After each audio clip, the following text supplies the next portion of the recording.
Good afternoon, everyone. Welcome to the Sports Wave Network and Sports Corner with the Conn Man. I have a great evening with me. This evening, folks, we have two outstanding guests. The first being Brian Gomes, the City Councilor of New Bedford. And, I do a sports show, but I really like my guests to make an impact. And Councilor Gomes has definitely made an impact, not only in my life, but the whole community of New Bedford, Mass. And when he comes on, you guys will understand why. That's my man. But anyway, before he comes on, I might try to give you a little bit, although I'd rather have him, speak his truth. But Brian and I go back a long time. Our mothers were best friends. And, I delved into the world of sports. He delved into the world of politics. And we went our separate ways. But we always had that family bond per se, and he's done some great things in the community. And he's one of them guys, that talk his truth.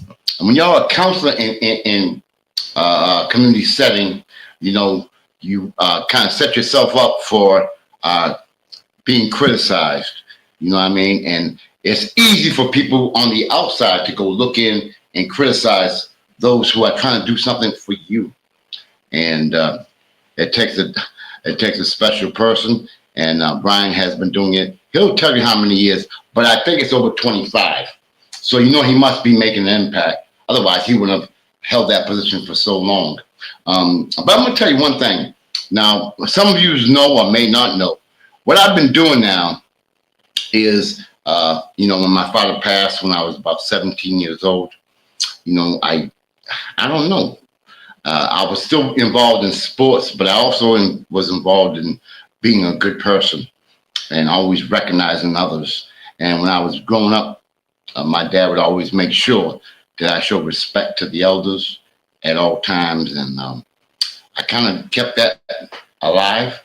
And then when my father died at a young age, I had gone to one of my dad's friend's house. Me and him had a kind of little argument, and he called me back to his house. And he said, "Hey, Mike, look at this." And he opened up a scrapbook, and in that scrapbook was a picture of my dad, him, and all my dad's friends, Mr. Albert Houtman, who recently passed away. May he rest in peace and glory. And I said, you know what? I would really like to do something like that. So I went to the New Bedford Boys and Girls Club. And I spoke to the executive director, Robert Mendes. And I went up to him. I said, "Rob, can I take a picture? With me and the fellas, me and the crew?" He said, "Yeah, go ahead." Anyway, it was supposed to be only 1 year. 1 year. This past Thanksgiving made year number 40. And what I've done also is I've taken that opportunity to recognize others as well. Thus far, I think I've given out approximately 375 proclamations, citations to those who are in the community who have made an impact. And that's my mission, and that's what I do. And within maybe like the last 15 years, I don't know exactly, Brian's been my right-hand man, helping me be able to recognize others. And as you may not know, in order for me to obtain these citations or proclamations, I've got to go through City Hall. So I have to go through the mayor's office, and I have to go to City Council. And that's where Brian came in way back in the day. And he's been with me ever since. So when we go do these events on Thanksgiving Eve, Brian's right there with me. And this past Thanksgiving Eve was unbelievable. We had an outstanding turnout. I recognize about 22 or 23. I don't know. I get dementia sometimes. About 22 or 23 individuals we recognized. And, it was a great event. Well, it always is because, it was Thanksgiving Eve and you got all the people coming from all over, for Thanksgiving celebration. And they all know to get to the Boys and Girls Club, 6 p.m. Cape Verdean time. And it's a great thing. And then, I have a tendency to try to give people their flowers, and I want to give Brian his flowers because when you're a city councilor, it's a tough job. because you're damned if you do, you're damned if you don't, and it takes a certain type of person to persevere through all those trials and tribulations. And he's been doing it for so many years. And I wanted to get him to come on to talk about all that he has endured being a city councilor for so long. And he has seen things from way back in the day to its present time. And I think it would be a good idea for him to come on. So I asked him if he would come on. And as far as I know, he said he was going to come on. So hopefully he will. And my next guest, oh, Lord have mercy. My next guest will be Jimmy Myers. Jimmy Myers is probably one of the most knowledgeable people, sports-wise, in the country. And my man's 76 years old, and he has been through thick and thin, and he knows so many people and has so many experiences that he's trying to come on today at 6 o'clock after this show. You don't want to miss it. Bring your popcorn, because he is a man of great knowledge, and he's going to be a great guest. So we're going to do that as soon as we get done with this show. We have some inclement weather out here right now, so hopefully he is able to get on. But in the meantime, I guess I'll talk about what I normally talk about, which is sports. What I like to say is that I am not a Boston Celtics fan, so I was kind of happy that they lost last night, and everybody knows that. And but the NBA, I have some reservations about the NBA right now. Like, just for example, this all-star setup. Adam Silver, I know he's trying to make things where, look, bottom line is, they raise the money that the players get to participate. That ain't working. They made all kind of different rules, captains picking their own play. That didn't work. It just seems to me that, the players are making too much money, and I don't know if it's got anything to do with their agents or whatever, all the teams. They don't want to get hurt. They want to wait till the playoff time.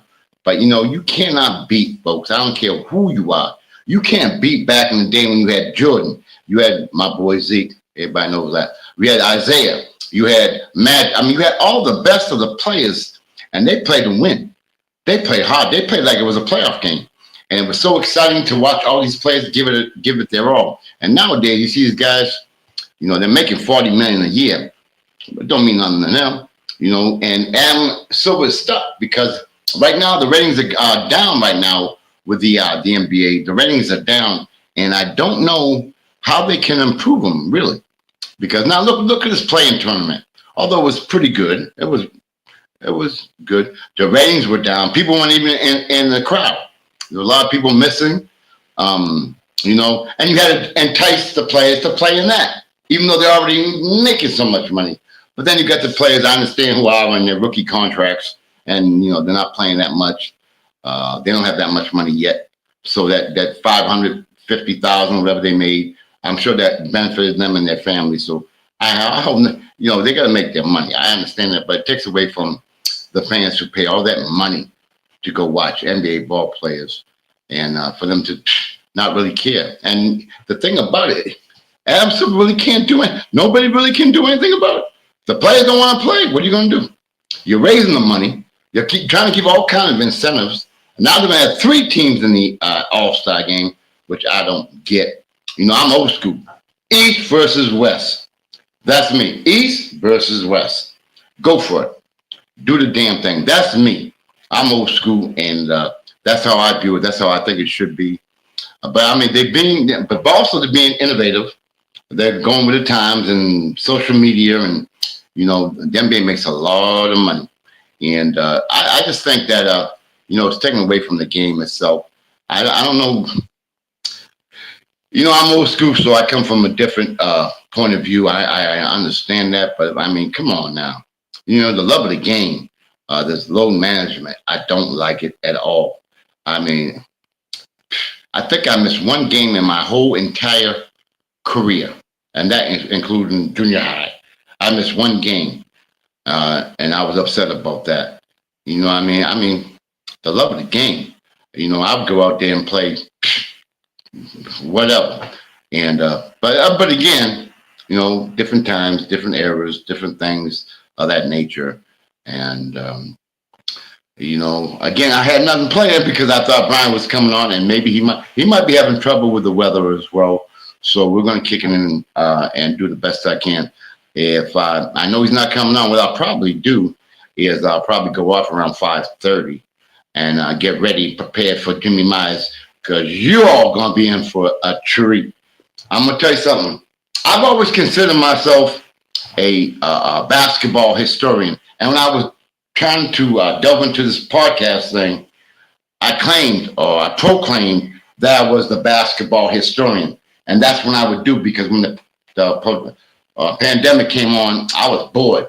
I had just recently retired. I was bored. So I'm like, what are you going to do? And I saw these, well, not all, but I saw some shows on.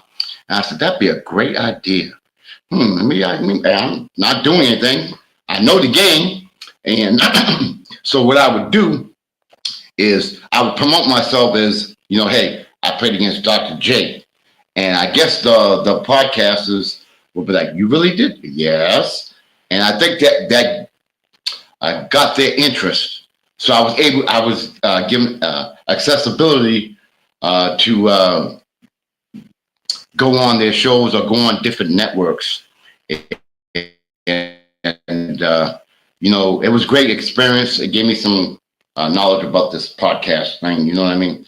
And one of the very first shows I came on was a show called All Ball Chicago, whereas my man Robert Bobby Reed out of Chicago, I would always watch his show, and I liked the way he entertained. I liked the way he did his podcast, and it was intriguing to me. And I was like, I think I was stalking him, to be honest with you.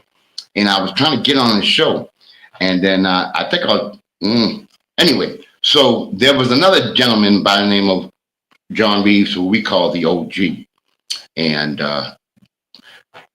Robert Bobby Reeves saw that I was kind of an OG, so proclaimed historian. So he got another OG, not proclaimed, but an actual historian. And he brought us together, and we clicked. Old school memories, you know, we clicked very well. And that show, matter of fact, was one of the most highly rated at that time. And it was great because we were just kicking it, you know. I didn't know him, he didn't know me. We just kicked it, you know. He gave his truth and I gave mine, and we went at it respectfully. And I began to have a great friendship with him. And he's been on my show once or twice, and we're trying to get him back on. But unfortunately, sometimes technical difficulties occur, and I wasn't able to get him on. But best believe I'm going to definitely get him on, because he's another one that has so much knowledge. And folks, I don't want to, you know, preempt everything that I'm going to have on my next show. But, you know, as I said, I proclaimed me to be a basketball historian, and I thought I was.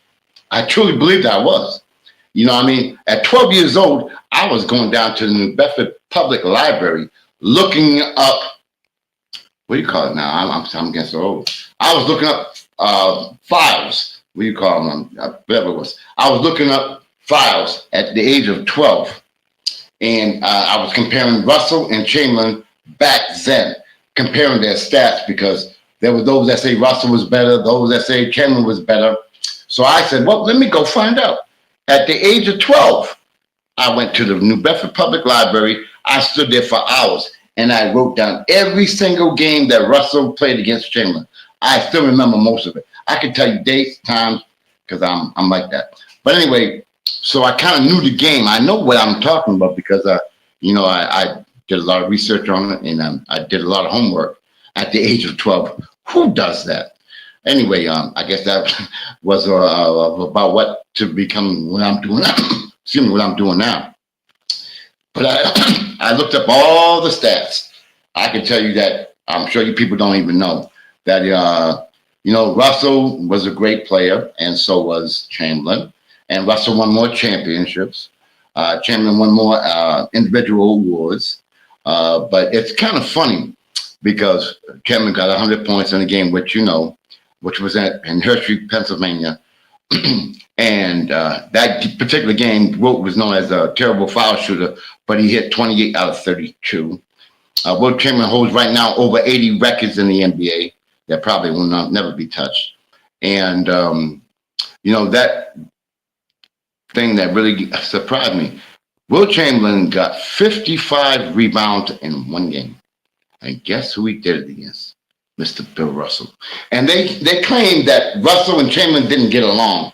That is so far from the truth, because I'm going to tell you something. When Wilt would go play at the Garden, or Russ would play in Philadelphia or wherever, they would always eat at their parents' house, or if they were alive. They would always have dinner. Like if Russell was playing in Philly, he'd go eat over there. If they're playing Boston, Wilt would go eat over there. But what they did was, because the public and the media wanted to make it like a hard rivalry, you know what I mean, an intense rivalry, that they just played along with it. But, you know what I mean, they truly had the almost respect and love for each other. But when they stepped on the court, there was none of that. And that's what I like. I'm not into those huggy, No. We play in the game. We go out there. After the game, we can talk. I might give you a little high, before the game. But when you're playing that, get between them lines, man. It's war. Anyway, the thing about Chamberlain again is when, if you guys will notice, when Chamberlain passed away, do you know what Bill Russell did? Bill Russell gave, I guess I don't call it a video. I would call it, he gave a whole damn movie regarding Wilt Chamberlain. Now, if they had this so-called rivalry, why would he do something like that? And again, going back to what I was talking about the podcast with my man John Reeves and myself, that led to other shows that I had gone on, and the experiences I got, and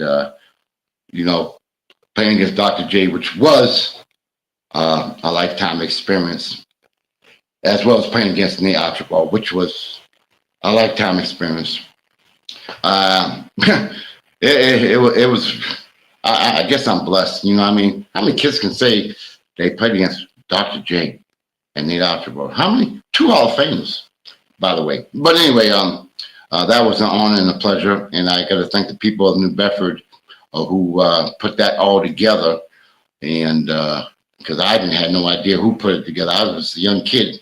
I was only 16 years old, and I didn't know I didn't know very much. Back then, there weren't too many NBA games on. So, Dr. J was like larger than life. Right now, you see ESPN, ESPN Plus, and all these. Back then, it wasn't like that. And they definitely didn't put on the ABA at all. So you had to either read the Sports Illustrated, or you might find some highlights. But he was more of a myth.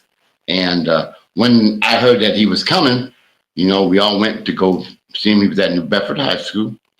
And I'll never forget, he had gray suits. He had a gray suit on, he had a big afro. And he came in, and he was walked in by a guy named Tommy Rocher, who walked him in. And big crowd, of course.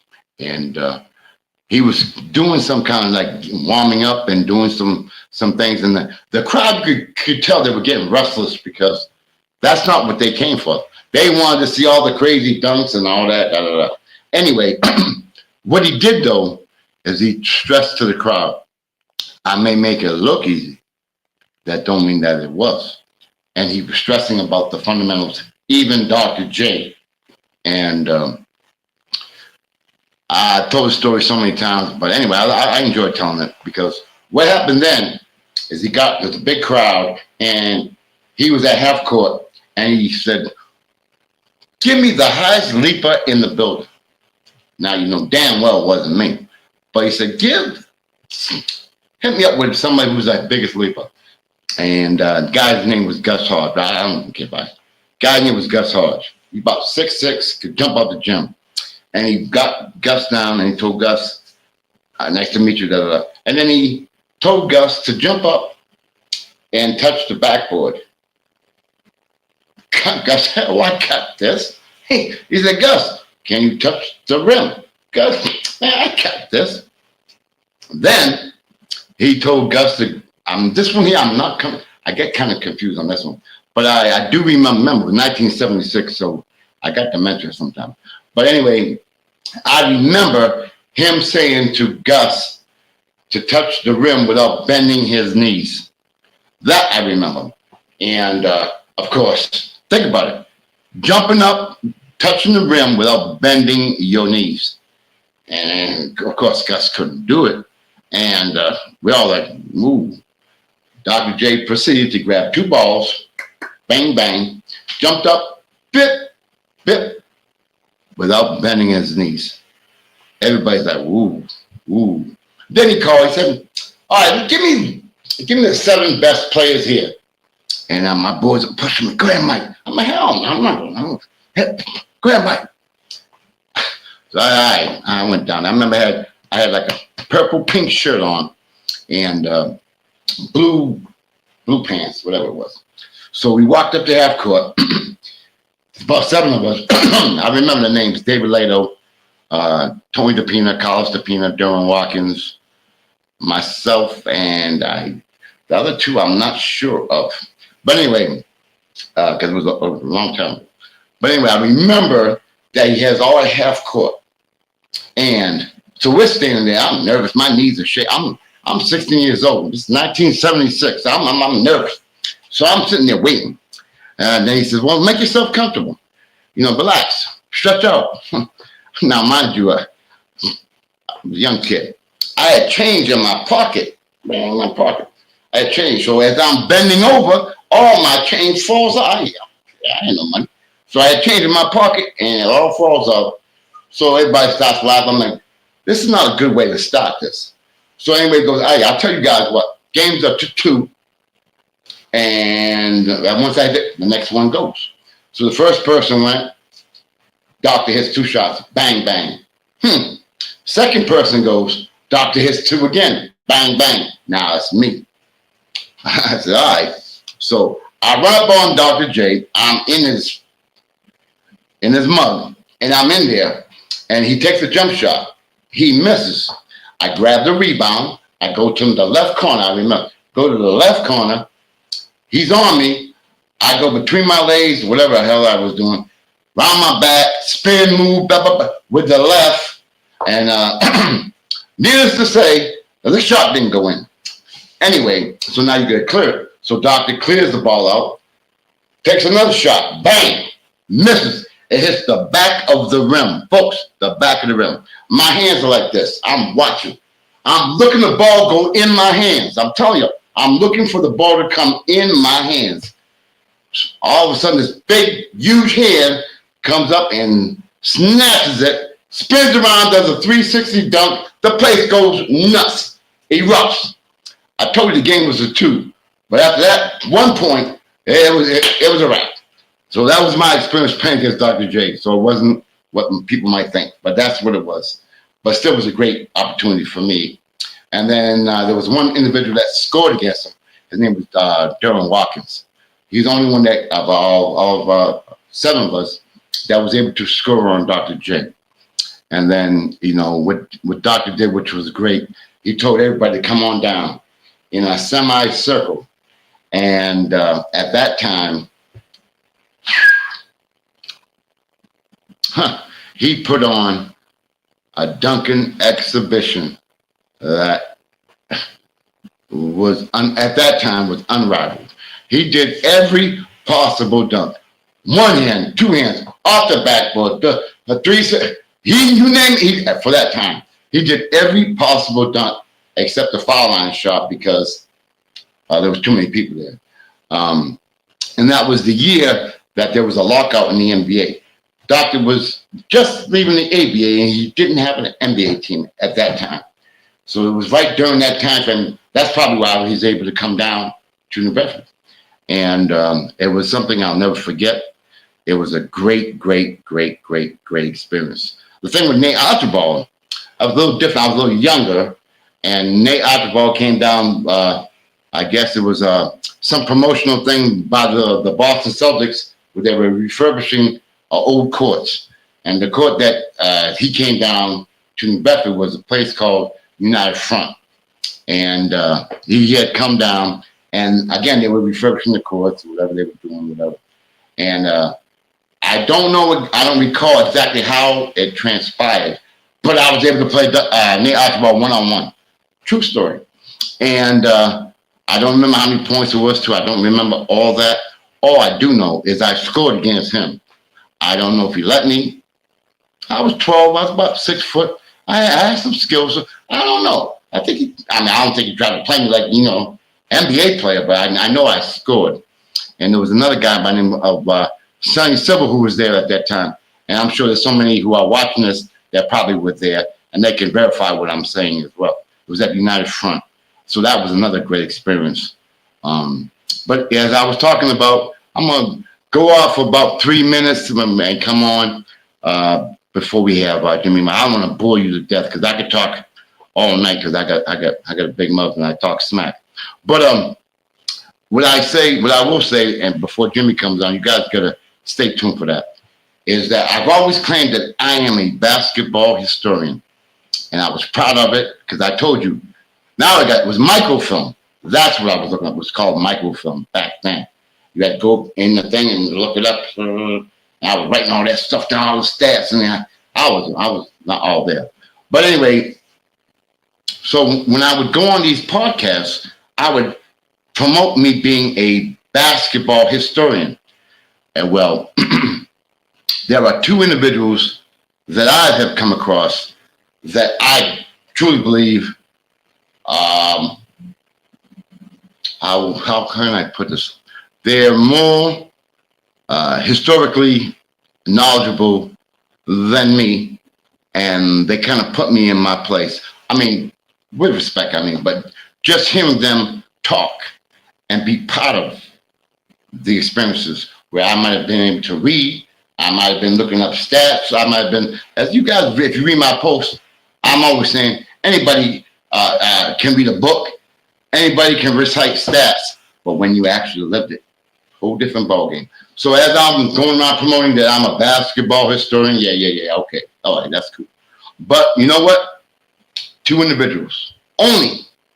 Anybody else, I could go sit in the room with I don't care who and be comfortable because I know, well, I believe I know, I'm comfortable talking about, especially old school. I can sit down and not be intimidated by anybody. Two people. One was the great Sam Jones. I was privileged and honored to have him come on my show. I forgot the guy's name that helped me get Sam Jones on. But Sam Jones came on my show, and that was a wrap. And the thing about Sam Jones is I had been given a phone number because his son at the time was trying to handle all his affairs. So I was given a phone number, and I was on a different network. So I gave I gave a number to my then producer. I forgot his name. But anyway, so I said, well, there's a guy by the name of Ed Atlas. He was on my show a couple of weeks ago, another OG, by the way. And I asked him, I said, hey, I think I got Sam Jones coming on. You want to come on? Because I said, you OG, I wouldn't want anybody else but you to come on because, you and I relate. And he just written a book about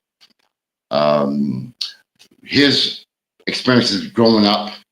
And we wanted to discuss that as well. So I said, come on. So anyway, I had given a number to my producer for Sam Jones.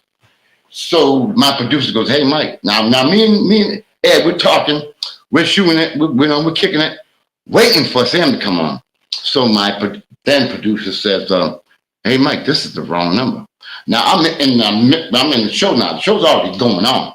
So I'm like, Ed, man, you got to handle this while I go try to get the right number. Now I'm looking through all kind of numbers, and I think it might be the one. So I gave my producer the number, and I was informed, hey, Mike, you might only be able to get about 15, 20 minutes with him. I said, I'll take 10. And my producer, Mina is still kicking it. So my producer goes, "Hey, Mike, we got him." I said, "What?" "Yeah, he's here." "What?" Anyway, Sam comes on, and it was whew, it was a very, very emotional interview that I had. Well, Ed and I had with him. It was such an honor to speak with someone 10-time NBA champion with the Boston Celtics. They talk about Russell's 11. Sam had 10, and we kicked it. We kicked. I mean, it wasn't like an interview. It's like when Jimmy comes on. I hope it ain't like an interview. I'm just gonna kick it. I don't want to, make it like an interview. So Sam and I was just kicking it, and Ed, and we just touched base from the beginning, the origin of him playing ball, and then obviously going to college, and then obviously going to the Celtics, and what it was like playing in Boston during that era, which totally, although I kind of knew, but when you hear from someone who actually lived it, as I said before, it was unbelievable. Sam, Sam talked about a lot of the negativity that the Celtics were treated back in the day. I don't want to go into too much detail, but it was unbelievable. I'll leave it at that. But and for them to still persevere. One thing I will say is that Bill Russell, when they won the NBA championship and he comes home to find his house burnt or feces all over his house. This is right after they won the championship, and this is facts. It's no BS. So talking with Sam though, he was such, like, he didn't make excuses. He just talked about the good things, and he talked about the history of the Celtics and playing with Russell. He talked about Chamberlain, of course, the rivalry. He just talked about. I mean, I was so into it because I'm like, damn, I'm talking to royalty right now. I'm talking to someone who has experienced it. 10-time NBA champion. And now people are gonna say, well, back then they only had 8 teams. That's true, but it's also tougher. Because when you go think about it, right now the NBA is like watered down with like 500 teams. But when you play in a team 8, 9 times, 10 times a year, it can be a lot more difficult. Then they said, well, Russell and Chamberlain didn't have many big men. Don't let me get started. There was a lot of big men back in the day, but they weren't as known as Bill Russell and Will Chamberlain. There's Walt Bellamy. There was Nate Thurman. I can go. Don't let me go. But anyway, I can go on and on and on. But anyway, talking with Sam Jones, it was such a pleasure. So I'm looking at the time. I'm like, I don't know, man. I only got about 15 minutes. So I'm like, I might have to. I wish it could last longer. Check this out, folks. Not only did he stay on my show, we went. I don't have the specific time. I'm going to say he was supposed to come on maybe 20 minutes. My man stood on for over an hour and 20 minutes. We talked about everything. Then it came on. Then he asked me where I was from. And once I told him I was from New Bedford, Mass, he had people that he knew from my neighborhood or from my family or New Bedford family. And he would ask me, well, how's so-and-so doing? I'm like, what? He'd be like, yeah, how's so-and-so doing? I'm like, what? It hit me like strange. I didn't know that he had a lot of ties to the city of New Bedford, as a lot of athletes do. And I'll try to bring him out during my future shows. But he spoke about, how local people that he knew, how he was good friends with. And then we have a famous park out here in Monty Park. He spoke about that. He spoke about some of the individuals, Manu E. Costa Sr., who was a legend out here in New Bedford. He talked about him. And anyway, I'll never forget the date because it was June 10th. I'll tell you why I didn't forget it. My birthday is on June 11th. So we did the interview, and it was great. I was so emotionally high, and I was like, wow, you can't get no better than this. And we ended the show, and I specifically remember I had gone out the next day, and I was out, doing my errands, doing whatever I'm doing. I get back in the house. I hear the phone ring. Okay. Hello. Hello, Mike. How you doing? Who's this? Mike, it's Sam Jones. I want to thank you for inviting me on your show. I'm like, I almost dropped the phone. What? And I'm calling to wish you a happy birthday. I know. Anyway, unfortunately, Sam passed away 3 months after my show, and I had the honor and I guess pleasure of having had him do his last interview on my show. And to this day, when I think about him, it brings me to tears. Sometimes tears of sadness, sometimes tears of joy. He's such a great man. But one thing I will do, I had the nerve, but then I am the con man. I said, Sam, how do you think you would fare in today's game? He looked at me, and well, he didn't look at me. He was on his phone, but he started laughing, and I got an idea what he thought. But he was like it was a joke. For those folks who don't know, Sam Jones was the master of the backboard shot. About 6'4", could play very good. Well, him and Casey played really good defense, and he was a scoring machine. And to play alongside of Casey was more of the defensive guard, and Sam was more of the offensive guy. And of course, they had Russell and Tom Heinsohn, and we can go back next time maybe. I'll tell you how Russell really ended up with the Celtics. You'll never believe it. Oh, I'll give you 2 words: ice capades. You hear me? Ice capades. That's how Russell became a Boston Celtic. And do you know Russell's first year with the Boston Celtics? He didn't get Rookie of the Year. Guess who it was? A former Boston Celtic teammate who goes by the name of Tommy Heinsohn, who came out of Holy Cross. And I can go on and on and on. But anyway, Sam had, when I found out he passed away 3 months later, it hit me real, real hard, man, because he was such a down-to-earth person. And to call me, who was I? The very next day on my birthday. So sometimes you guys will see my posts.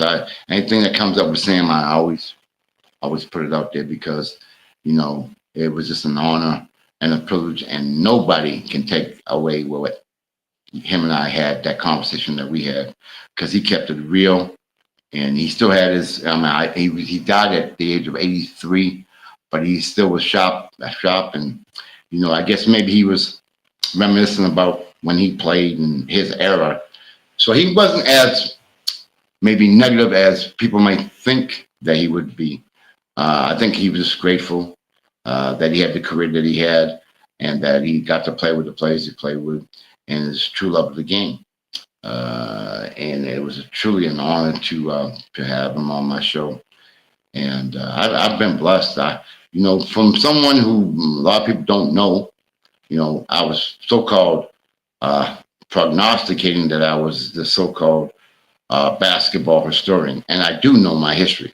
But when you talk to someone who actually experienced it, you got to take a back seat. So he was one. The next one was Jimmy Myers. Now, I've been trying to get Jimmy Myers on my show for a while. And then, I'm a referee. Well, I am a referee for 40 years. And there's this program called the Burgo Basketball Association. It's out here in South Dartmouth, Mass. 5 outdoor courts, beautiful, beautiful landscape, a volleyball pit, concession building, not stand, concession building in a great area. And, I've been working there for like 40 years, and it's been a blessing to be able to do that as well. So when you do something like that, you come across a lot of things, and we've had some great players come through, like Avery Bradley. He came and did our camp, and he did a 2 week. He came for a 2 week stint. Avery was cool. Avery was cool. We got along well. Matter of fact, we picked him up to take him out for dinner at the hotel he was staying at, and we took him to, let me get it right, Olive Garden. Yeah, we took him out for dinner at Olive Garden. And I'm going to tell you a quick story. I'll tell it now. So we're sitting there, and I think Avery was with some of his family members, and it was me and my man Steve Burgle, who is the CEO of the Burgle Basketball Association. And we're sitting there, and I'm sitting quiet because I don't know. But when we picked him up, he had just signed his contract with the Celtics, his extension. So he came up in I forgot the name of the Jeep, but it was a great Jeep, brand new. And I remember talking to him, and I asked him a question. And I don't know what got me involved, but I was asking him about things of that nature. I'll tell you what I said. Who was the hottest player you ever had to guard? And he talked about two players. He talked about Rondo, who was his teammate, but he talked about Rondo very, very highly. And then he said there's one person, for example, I'll say right now, he was talking about like James Harden. He said when James Harden saw him, he was scared. He said he loved it. He said because Avery was a great defensive ball player. He'd be up in James. I guess it made it very difficult for him to dribble the ball up the court. But he was like, James Harden, believe it or not, he wasn't worried. He said one person who he could do nothing with, he said had no fear at all. And that person was Kyrie Irving. He spoke so highly of Kyrie and how he said, phew, he said he made sure he got a lot of rest the night before. But then there's one thing I'll say it now. Doc Rivers was the coach of the Celtics at that time. I guess I can reveal it now. So when we were talking about the Celtics and Doc Rivers, to be exact, and I recall him saying how he really was not happy. I'll be very politically correct. He was not very thrilled with Doc Rivers as the coach of the Boston Celtics. Yeah, I'll be nice. He was not very happy with Doc Rivers at all. So, and he said a few other things. Anyway, but so the very next day we're at camp, and they had these Boston TV cameras and these sports talk. We had a lot of local TV sports shows, sports news people there filming him during the camp. And now, as I just told, he just told us his feelings about Doc Rivers and the camp. Oh, yeah, and the Celtics. So as somebody and one of the reporters had asked him about Doc Rivers, and he was like, Doc is the best coach I've ever had, and it was an honor playing for. I was like, oh Lord have mercy, but he's doing the right thing because he was still playing for Doc at that time. So of course he's not going to talk negative because then he might not get as much playing time, or he might get waived. And he just got a contract, so of course he's going to be very happy. But Avery Bradley came through the camp, and it looks like I'm going to stay on until Mr. Jimmy Myers comes on. I didn't intend to, but now that I'm running my mouth, I might as well keep it going. I'm getting prepared because when Jimmy comes on, he's going to be doing most of the talking, and I'm just going to fall back and chill. I wish I had some popcorn because this is going to be one of them shows. I don't know what happened to Mr. Brian Gomes. I do not know. I haven't heard him contact me yet, but I know he really wanted to come on. And as a matter of fact, as of like 2 days ago, he said he was going to come on.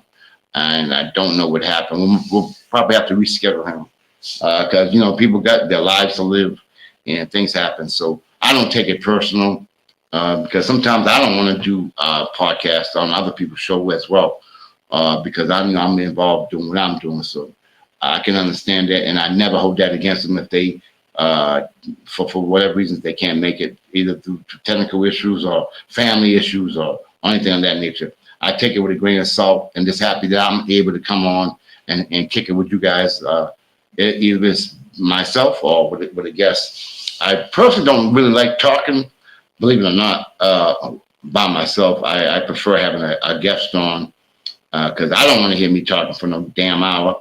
But sometimes you got to do what you got to do. You got to go with the flow, and show must go on. Yeah, so we had Avery Brad, we had Reggie Williams from Georgetown and the NBA. What a great man he is and was. He came to the camp. That was great. Reggie Williams, man, my man was good. And then after that, we Steve Berger and I had a cable access show. He came on that, and then on this network, Reggie came on as well.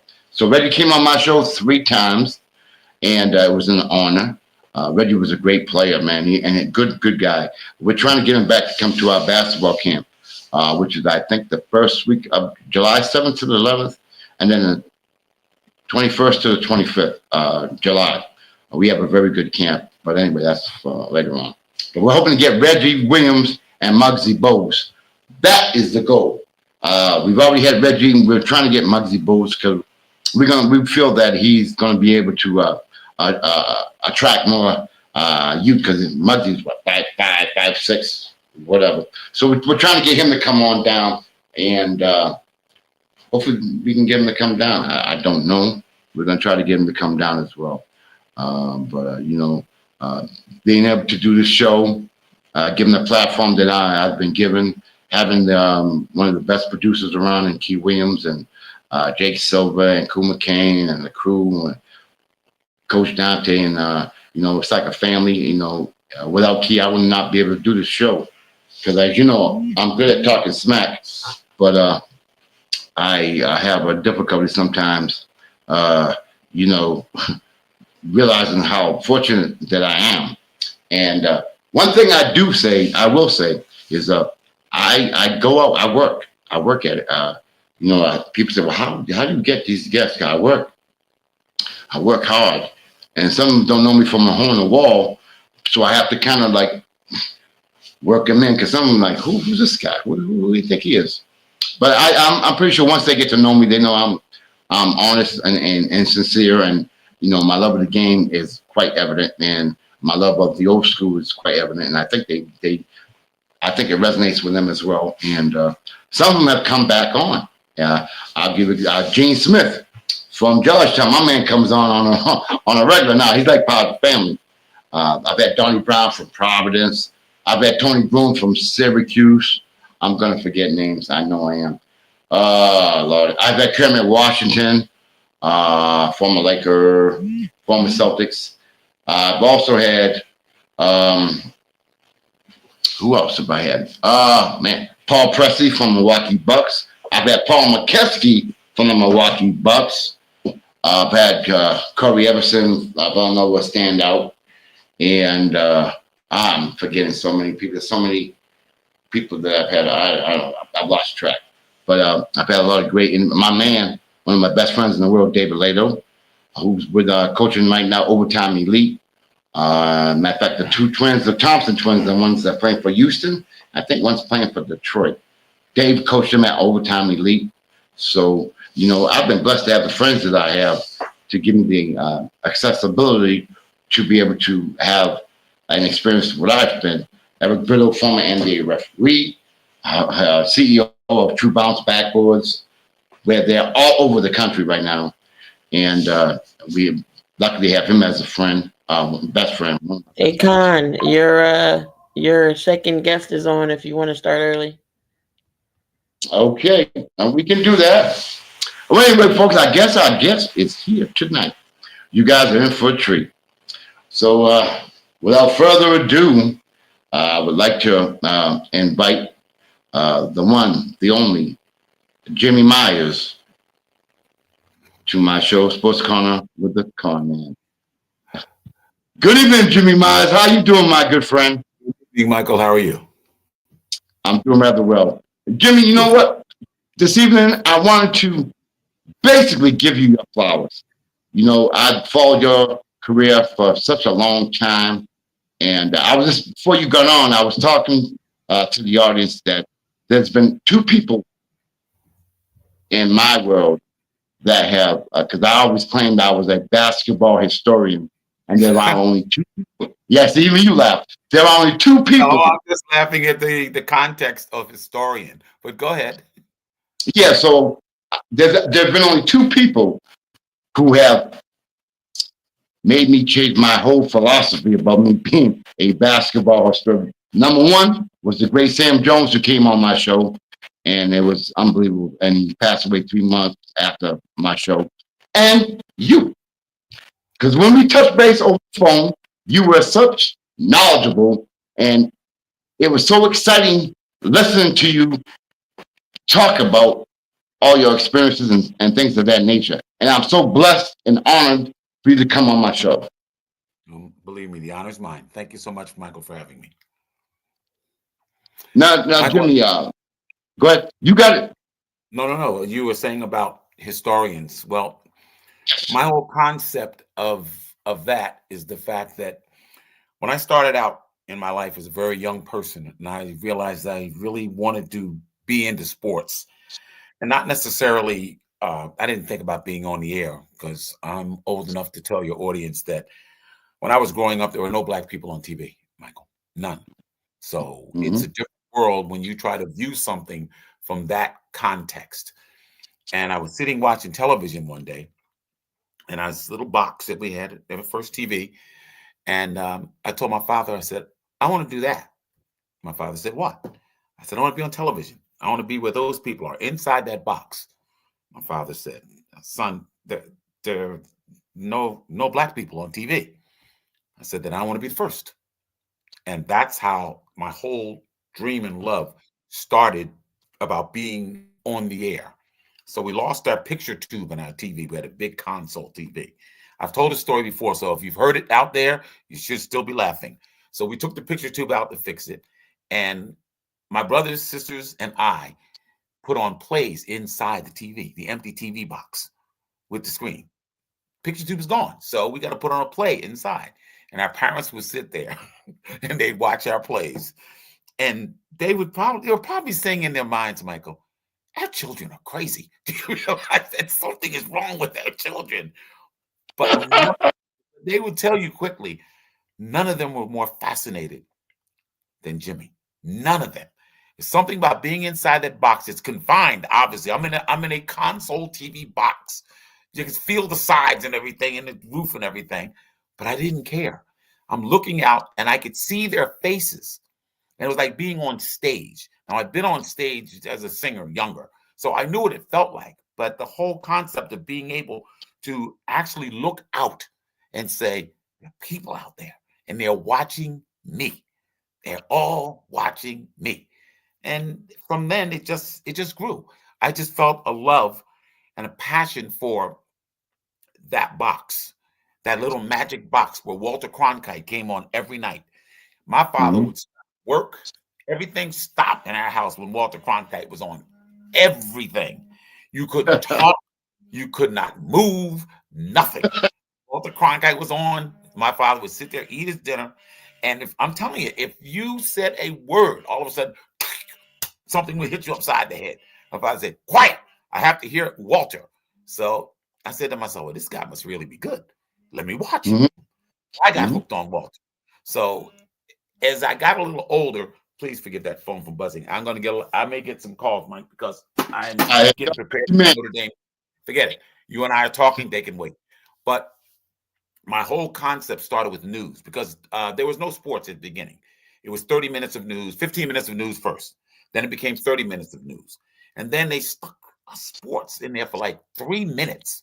This is back in the 60s now, back in the 1960s. So all of you people that weren't even born then or thought of then, here's a history lesson for you.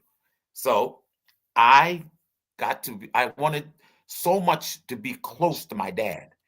Very quiet guy, worked 16 hours a day. All he cared about was coming home, eating his dinner, watching Walter Cronkite, and then going back to his second job. So nobody talked. You come in the back door, whatever. If you hadn't had your dinner and he was eating his dinner, you didn't even go in the room.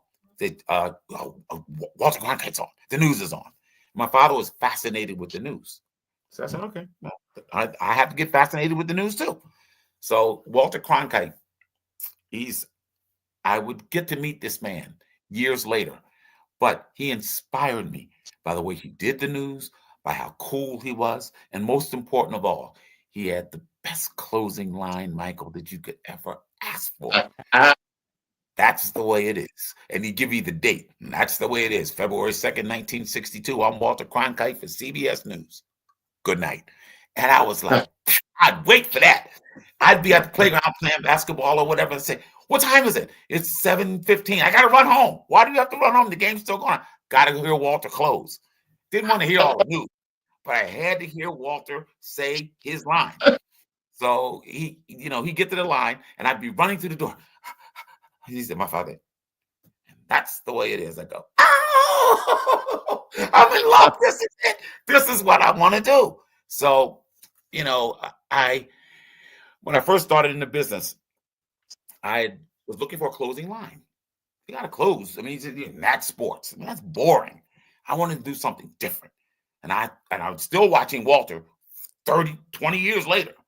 And all of a sudden I said to myself, I was in the gym one day and I was talking to a friend of mine and he said something. I said, yeah. I said, he said, what is it? No, he says, what is it? I said, that's what it is. It's horrible English, but I said, that's what it is. And it hit me. I said, and that's what it is in sports.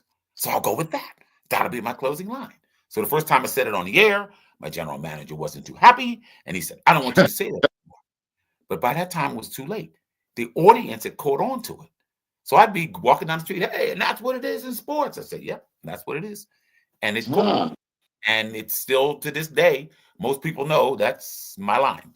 But as far as the history was concerned, I worked in a candy store, Michael. And I had to read 3 to 4 newspapers a day, not back to front, front to back.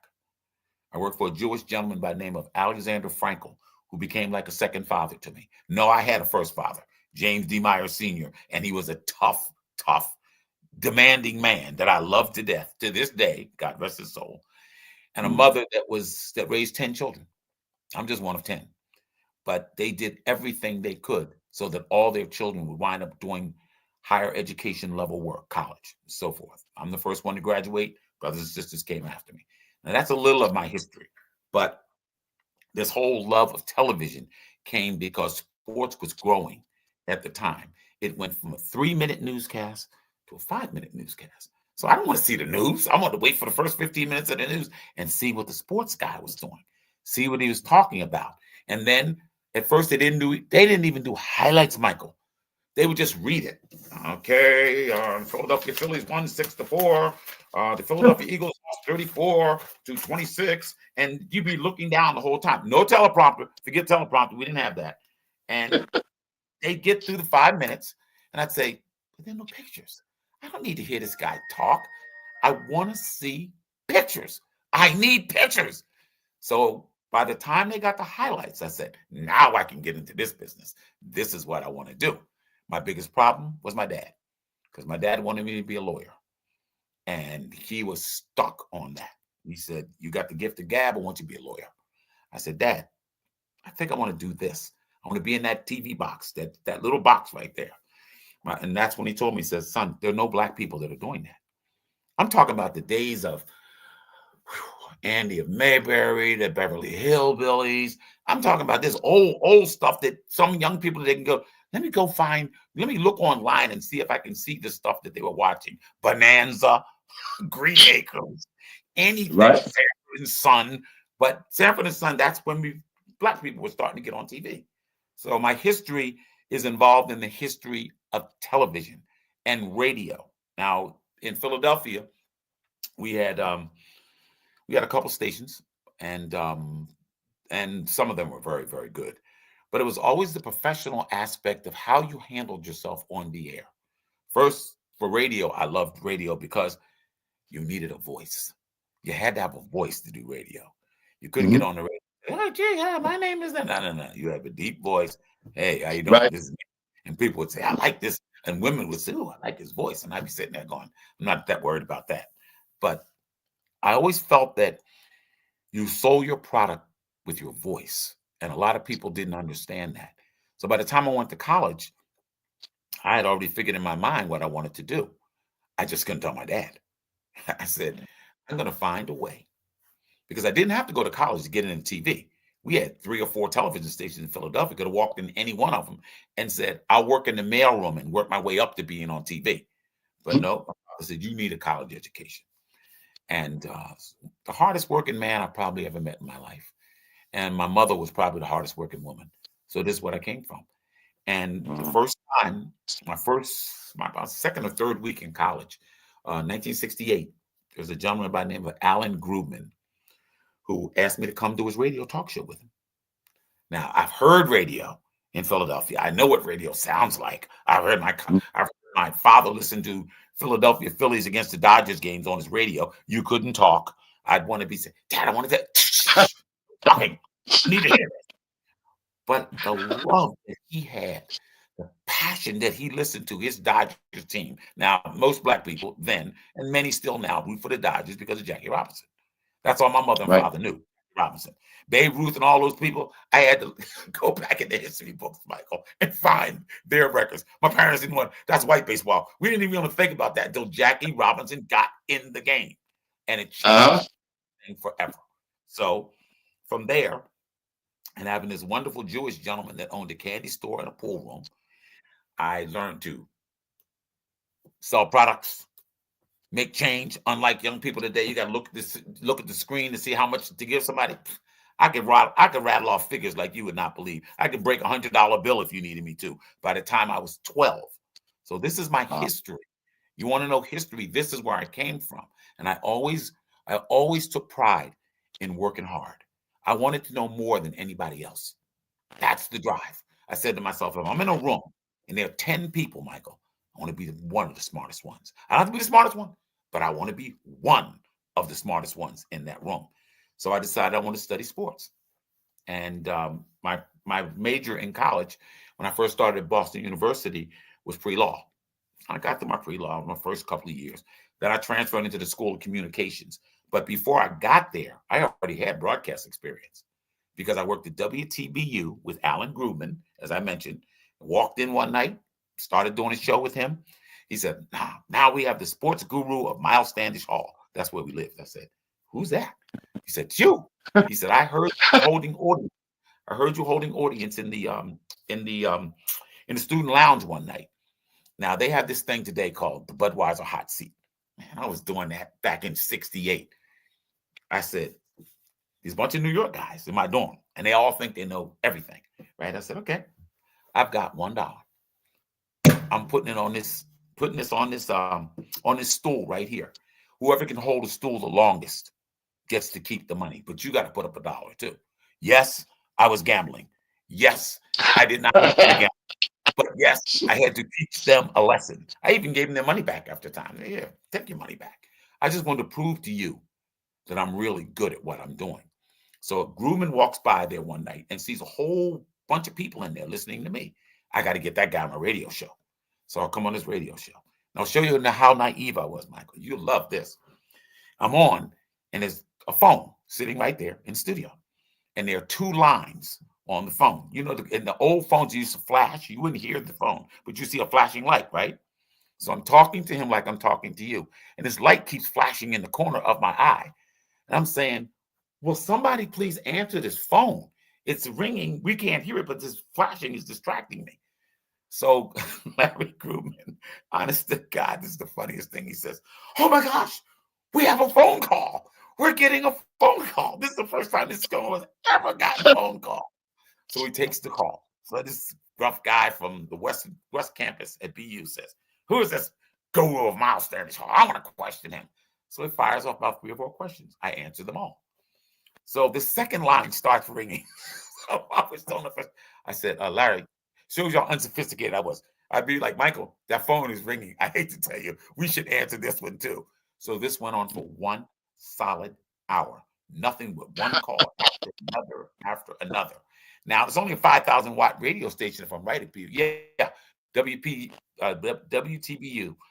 and WBER. BUR is the big FM station, right? I'd go from TBU to BUR in a matter of 6 months. I had my own show on BUR. Now, the thing was, I held a loyalty to Larry. I told Larry, Grubman, I am not leaving you. I'll still come and do your show. but they want me to do a show on BUR, on a bigger station, right? He says, Mhm. what are you talking about? I'm paying you what? I think it was $15 a show. They're going to pay you 25. I said, I know math.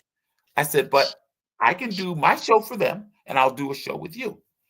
He said, how can I make you understand that this is a bigger promotion for you and it's time for you to move up? I said, I don't want to go. He said, you're fired. I'm serious. He said, you're Oh, fired. He said, I have to fire you into another job. So I go to BUR and I meet a gentleman by the name of Clark Schmidt. And Clark changed my whole life.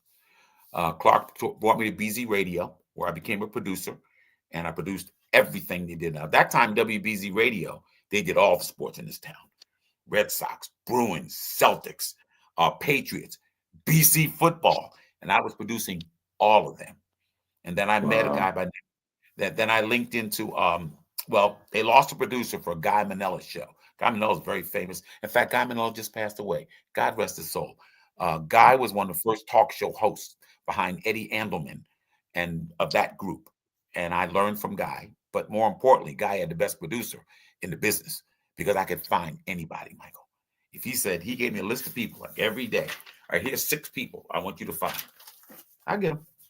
I'll get them. And by the end of the week, I had them all because I knew where the athletes stay, hotels, find out the hotel people, find out who you can go through a switchboard to get to, find out the person is not taking any calls. Okay, when he comes in the lobby, could you give me an idea when he comes in?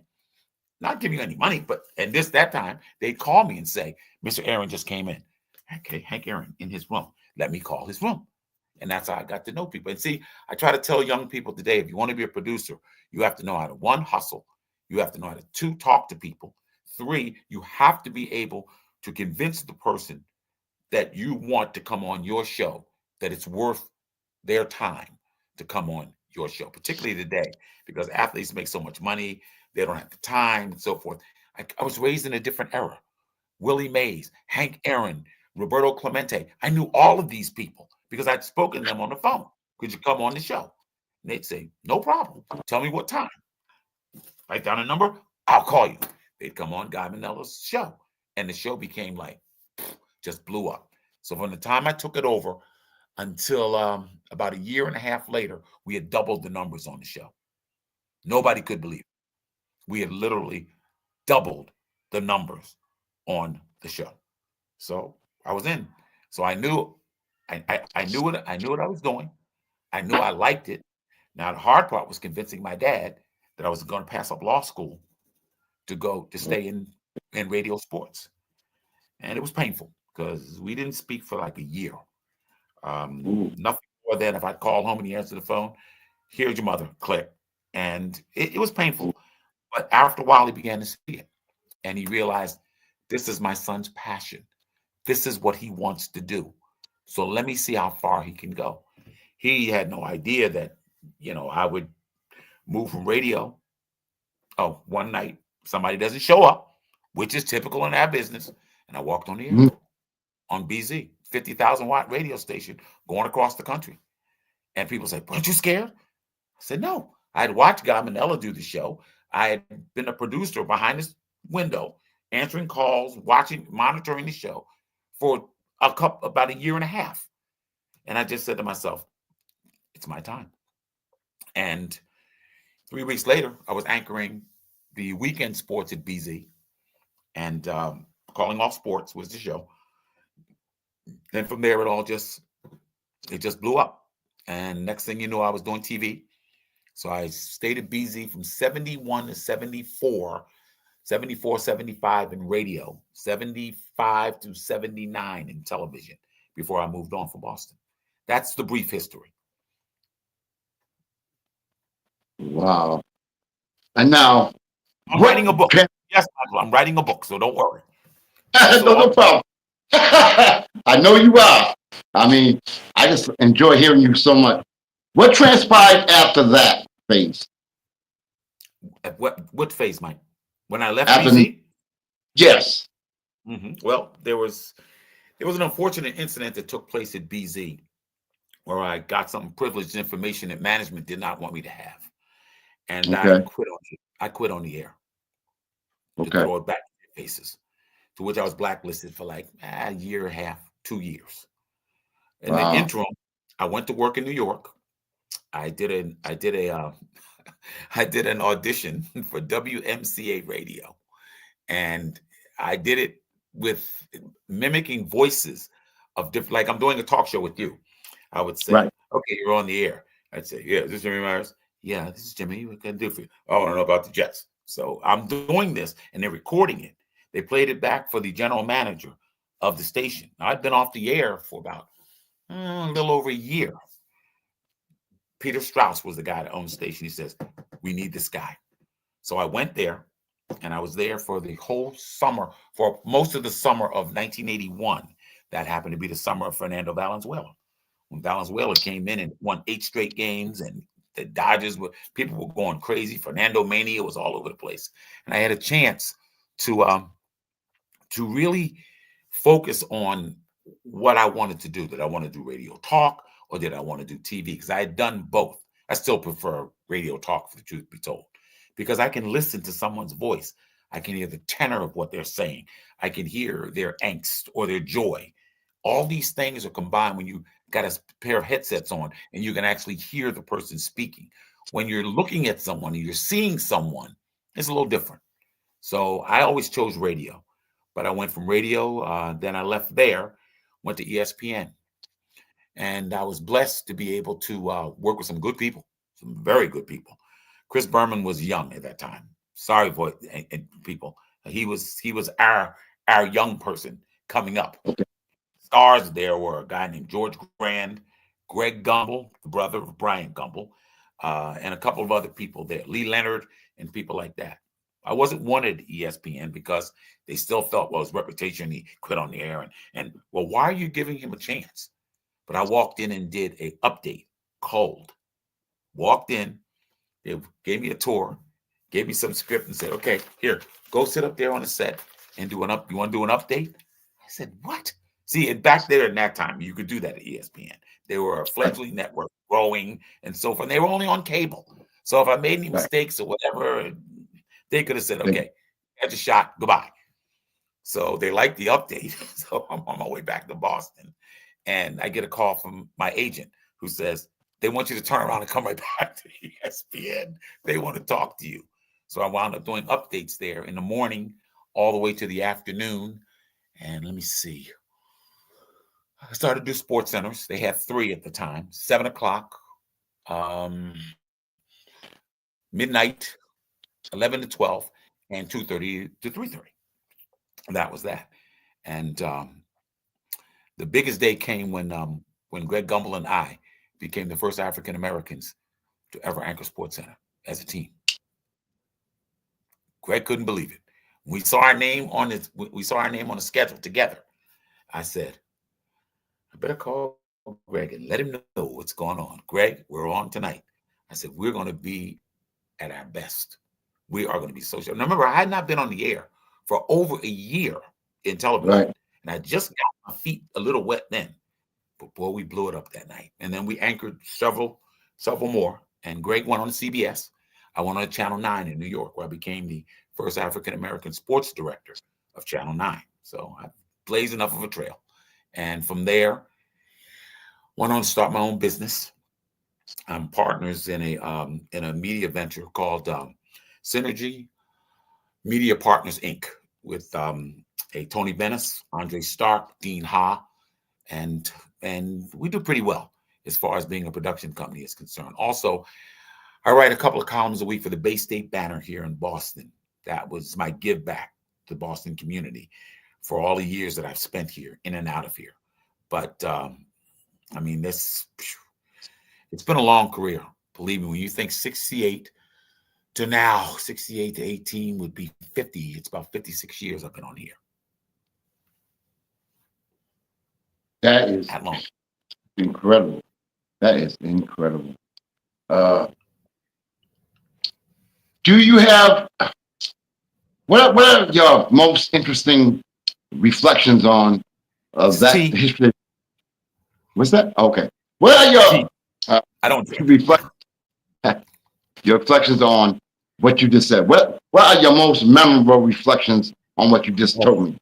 Gosh, Michael, all the events, all the things I've been able to do, all the events I've been able to cover, World That Cup, meeting Pele, things like that. That's the essence of what a sportscaster should or would want to do. I don't think there's a famous athlete that I haven't interviewed. Not one. From can back you in my say? time, all the way up to here, just about. Just years. Talk about a lot of years, Mike. You're talking about a lot of interviews. I have Okay. stacks of tapes of people, but I think my highlight people to interview were probably, well, obviously Jackie Robinson. First time I got to sit down and speak with him. He's a model that my parents looked up to. All Right. of Black America looked up to this guy. And I got a chance to talk with him. And I was there the day that Frank Robinson was named the first Black manager in baseball. The last game of the season, Frank Robinson was running up Causeway Street away from Fenway Park, trying to get away from me and a bunch of other people because he had agreed to be the Cleveland Indians manager. That was history. So I chased him up the street. Right. I said, "You may not want to talk to me now." I said, "But eventually you're going to have to talk to me. At least let me get to the press conference and announce it." I said, "I got it." So I'm back and broke it on the air. Frank Robinson has been named manager, the first Black manager in the history of baseball. And it's very hard to pick one or two things or people because there's so many. Muhammad Ali obviously is an iconic figure, one of the heroes of life. And to do 3 or 4 interviews, I mean content interviews, Michael, not interviews. I'm talking about heavy, deep stuff. He talked about the stuff that produced the movie Ali and so forth. And you get to meet these people and you really find out they're just good people, Michael. Most of them are just really good people. Now you're going to some that are not such good people, but I try to Mhm. avoid. And more importantly, they try to avoid me because I'm not going to tolerate foolishness or listen to any of their crap. I'll just say, look, this is not going in a positive direction. Thank you for the interview. It's been a nice boom. Get up and go away. I mean, I had an incident with Bobby Knight, the late Bobby Knight. God rest your soul. What a Ooh. character. Bobby Knight was upset. He was inducted into the Basketball Hall of Fame because Tiny Archibald was late getting up to Springfield. What Bobby Knight didn't understand, he's in a huff, and I said, "Do you know anything about Tiny Archibald, Mr. Knight, Coach Knight?" He says, "Yeah, I know about him." I said, "Apparently you don't.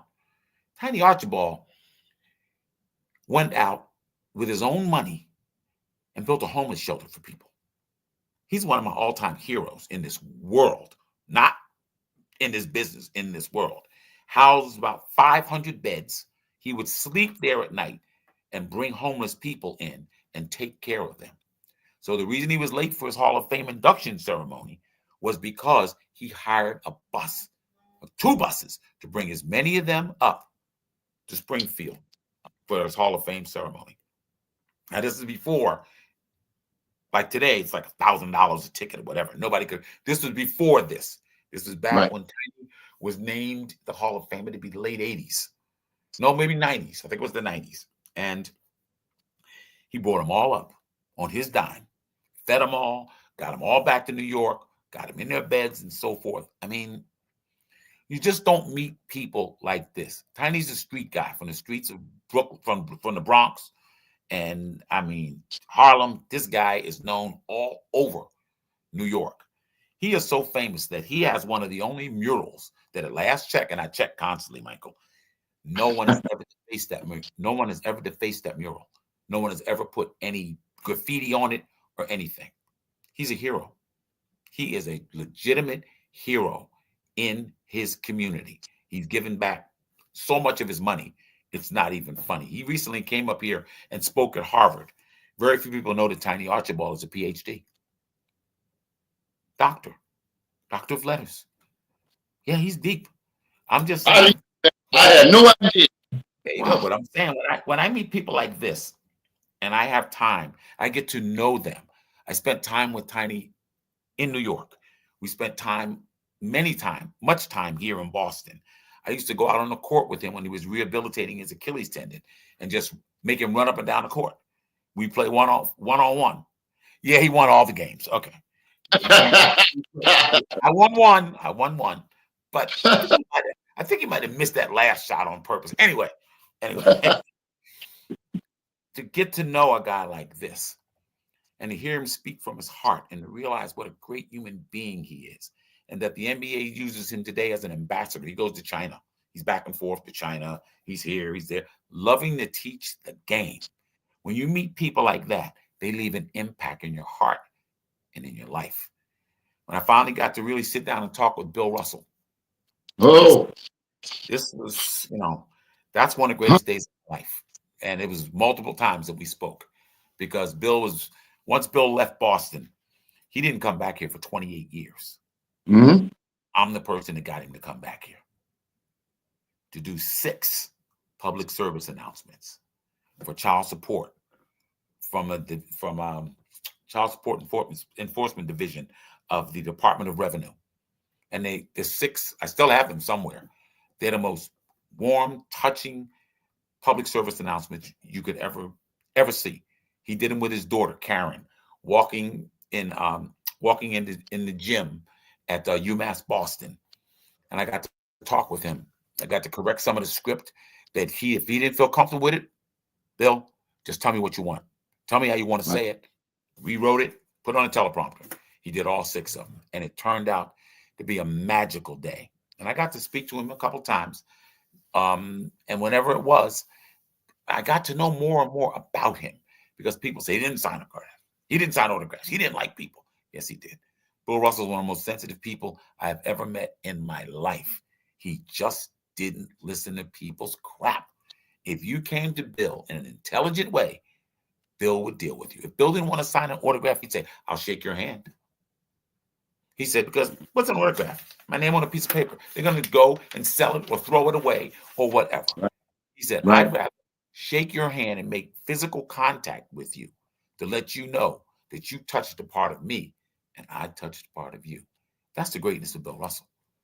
And I look at him and I look at so many. And it's very hard for me, Michael, with today's young athletes. I have nothing against them. I'm happy for them that they make the money they make. I wish they do more within their communities at times instead of running around spending money foolishly. But that's their life. I'm older and I understand the importance of what I think they should be doing and what they aren't doing. Whereas you think about this, you take people like Bill Russell and Wilt Chamberlain and people of that ilk, Elgin Baylor, Jerry West, Oscar Robertson. You talk about Michael. You ask any young person today, who's the best player you've ever heard of, you ever seen? Michael Jordan. Jordan, yeah. Wait a minute, I say, how many championships did Michael win? 6.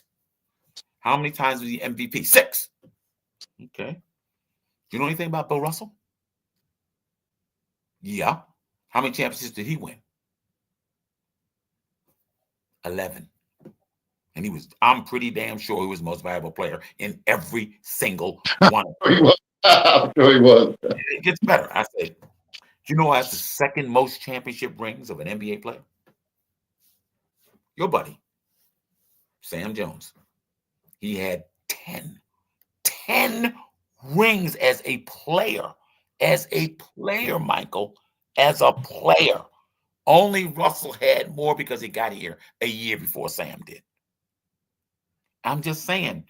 And I've had audiences with Sam over the years and Bill and John Havlicek, 8 rings. That's more than Michael.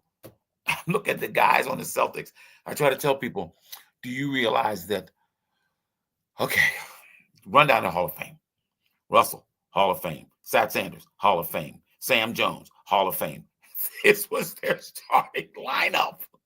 John Havlicek, Hall of Fame.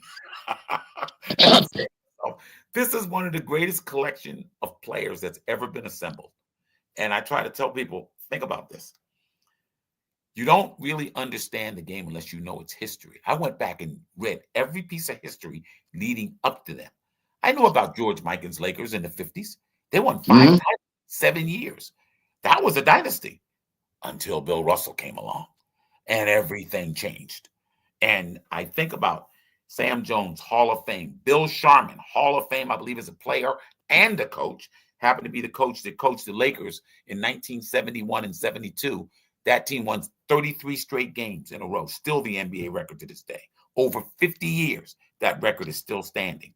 And I seriously doubt it's going to be challenged anytime soon. 33 games in a row, I covered them. I went on the road with them. Jerry West, Gail Goodrich, Happy Harrison, Jim McMillan, and Wilt Chamberlain were the starting five. I got to know those guys like I got to know my hand. Breakfast, lunch, and dinner, studying what they did, studying their who invented shoot around in the NBA. Bill Sharman. Nobody had ever done shoot around. They just showed up, walked through in the morning, no shoot around. Bill Sharman said, we're going to shoot around in the morning. Wilt Chamberlain hated to get up in the morning. Dragged his butt there to do shoot around too. And when they were on that winning streak, to which, believe it or not, they lose it in Milwaukee on a Sunday to Kareem Abdul-Jabbar and the Bucks. And I said, well, I want to see how fast somebody else is going to come along and win 33 straight games. That's over a month, Michael, of games. Over 1 month of not losing a game.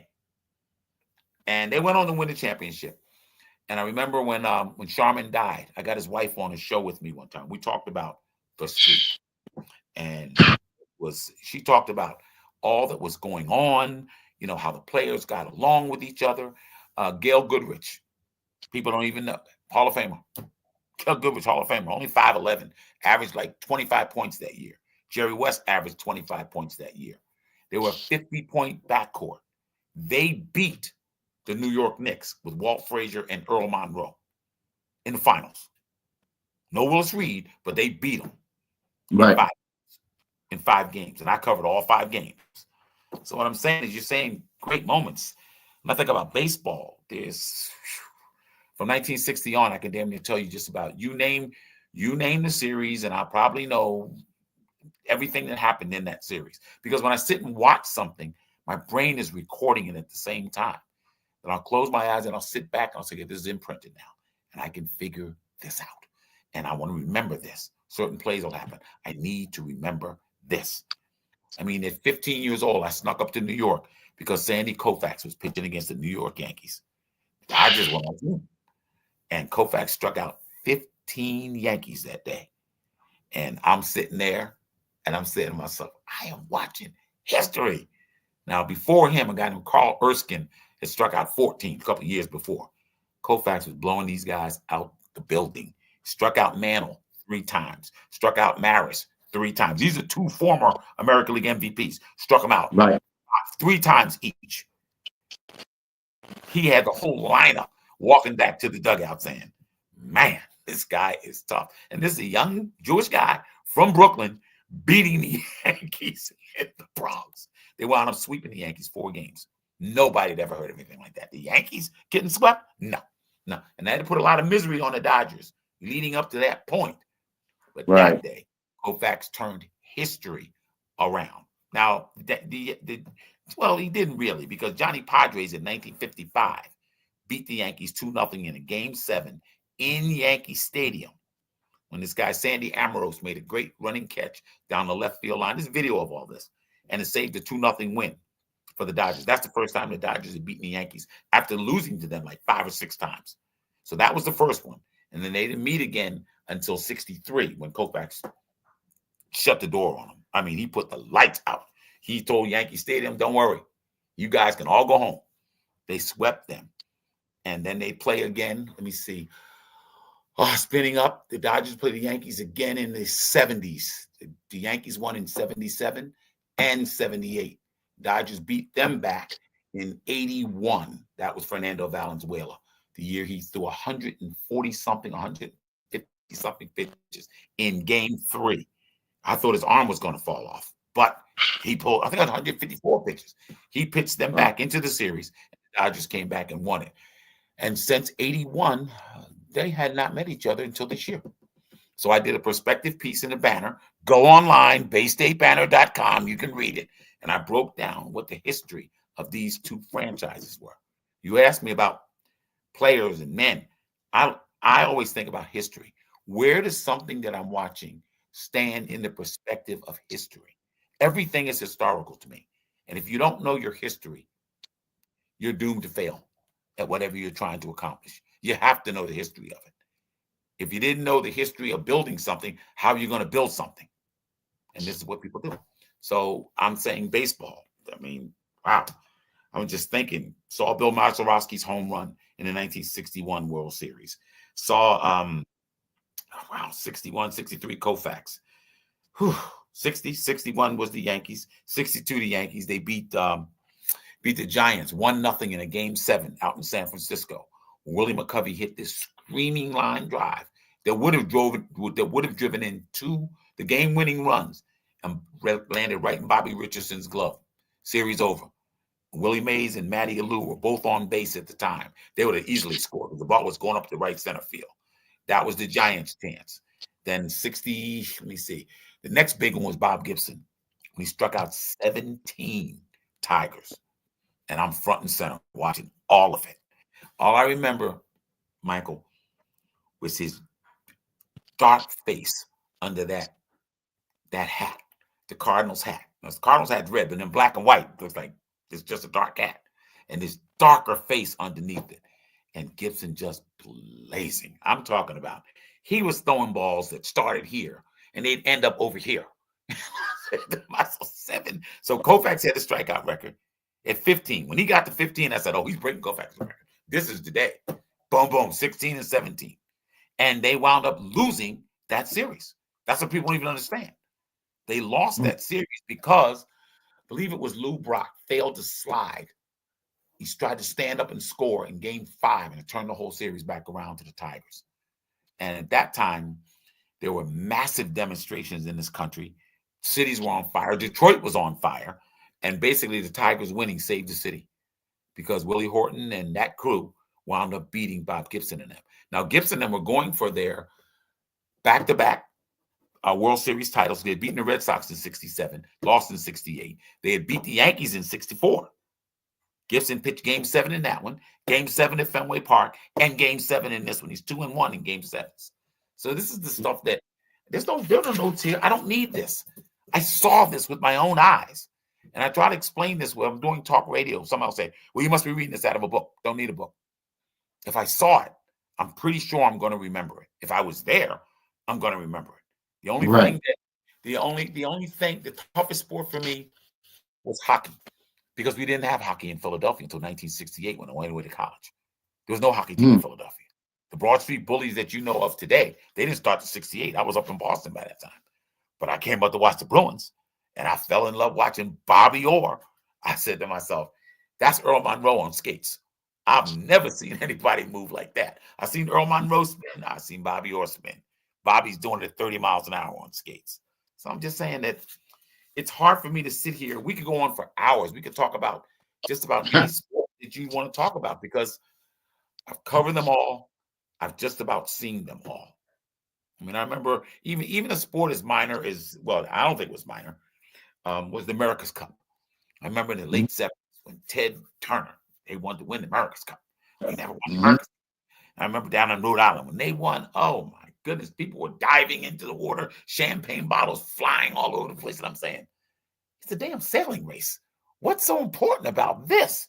It's the America's Cup. We hadn't won it in, okay, I got it. It's sleeping in my brain. So I started studying that for a while. And horse racing, oh my goodness. I saw Secretariat up close and personal. Before at Belmont, 31 length victory. I went up there to see the horse a couple of days before on my own dime. I said, I got to see this magnificent animal. He wins the Kentucky Derby by 2 lengths. He wins the Belmont Stakes by 2.5. And then they let him go in the they won the Preakness by 2.5. Kentucky, Preakness, and then the Belmont Stakes came in New York. I said, let me go up and see him work out. So I watched him work out. I said, wow, I think they're holding him back. Sure enough, he wins the Belmont Stakes by 31 lengths. Now I'm on the air then.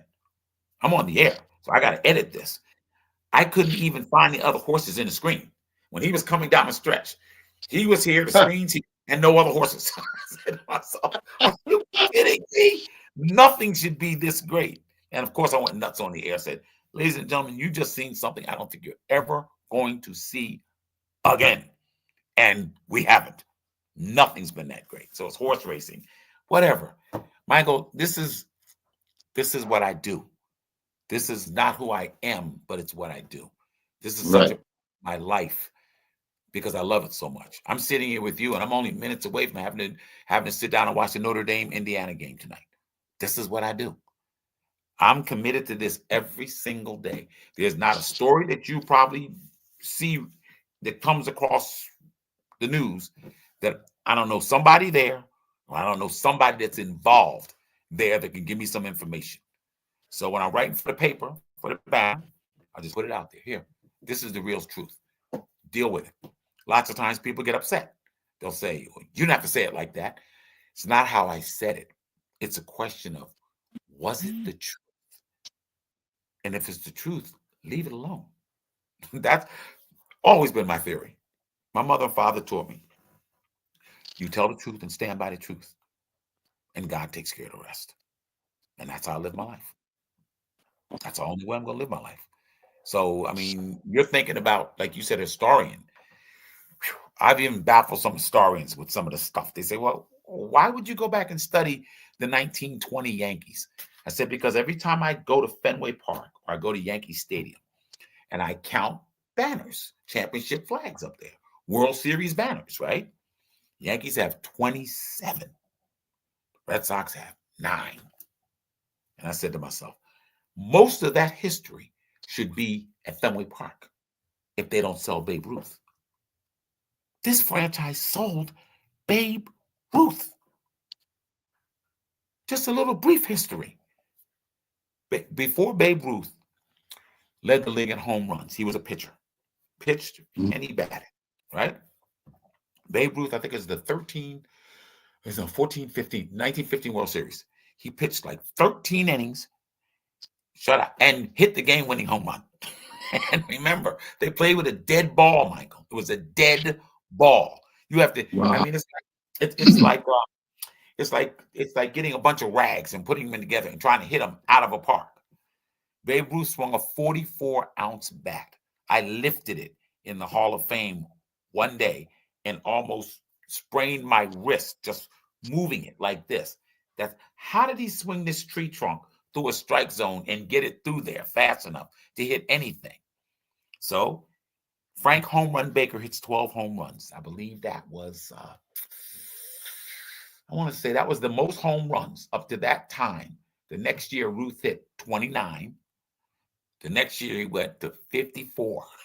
The whole league didn't hit 54 home runs. He hits 54. And that's 6 years before he hit 60.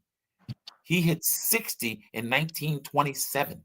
60. And that record stood until 1961 when Roger Maris broke it. Right. I covered that game. When he finally hit it, hair was falling out. He said, the pressure almost killed me, Jimmy. It almost killed me chasing Ruth. Now, since then, yeah, we got Sammy Sosa, we got Mark McGwire hitting steroid home runs or whatever.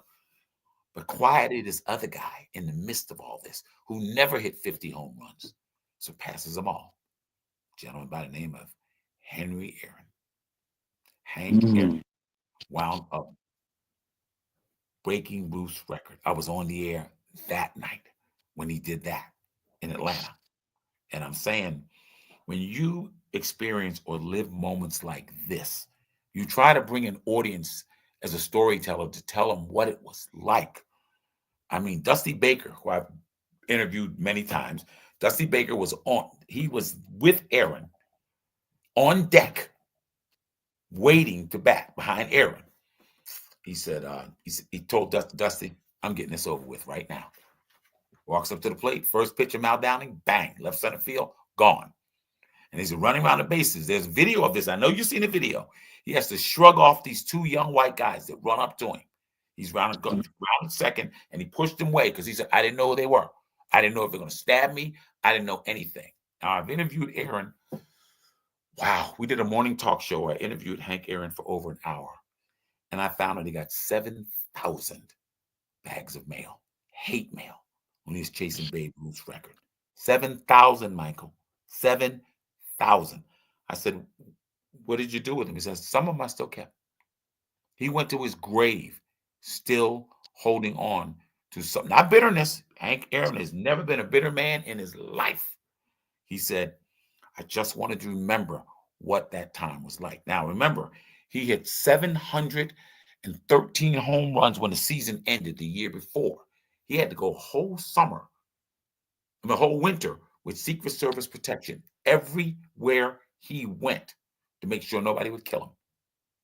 And he kept getting mail every single day. The Braves, they had mail trucks bringing bags of mail. They just stored them.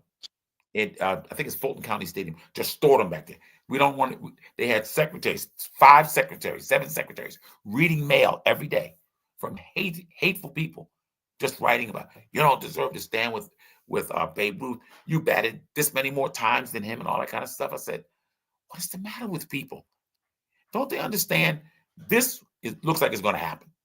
When he got to 700, I said, yeah, I think it's going to happen. And he had only a couple of weeks in that season. So I said, well, he's got to go over the winter and come back and break it. And the night he broke it, there were tears in my eyes, tears of joy. And there's another scene. I'm hoping that somebody hears this one day, Michael. They probably listen to it now. When he crossed his home plate, all his teammates are there, and this woman runs and jumps into his arms and wraps herself around him, and she will not let him go. That was his mother. Wow. And I said, why did you do that, Mrs. Aaron? She says, because I was afraid somebody's going to shoot my son right there. And if they were going to kill him, they were going to kill me at the same time. So she protected her baby at the biggest moment of his life. Nobody knew that until a couple of years ago. Finally came out. She would not let him go. He said, Mom, I got you. He said, no, I'm not letting go. I brought you into this world, and I'm not going to let anything happen to you. And, you know, when you get stories like that, and I get to write this stuff, and I get to talk to these people, Mrs. Aaron, these are impactful people, Michael. These are people that make my life and my job worth doing. This is my job. It's not my life. My life is given to God. Every morning when I wake up and I open my Bible and I read my passages and then I read my prayer books, I get on my knees and I pray. I humble myself before this man, this master. I don't know if he's a man or a woman. It could be a woman. Master that gave me this ability that lives in my head. And so when I go to speak to young people, I just try, look, I'm going to give you a little history lesson. Pick out somebody that you like. Right?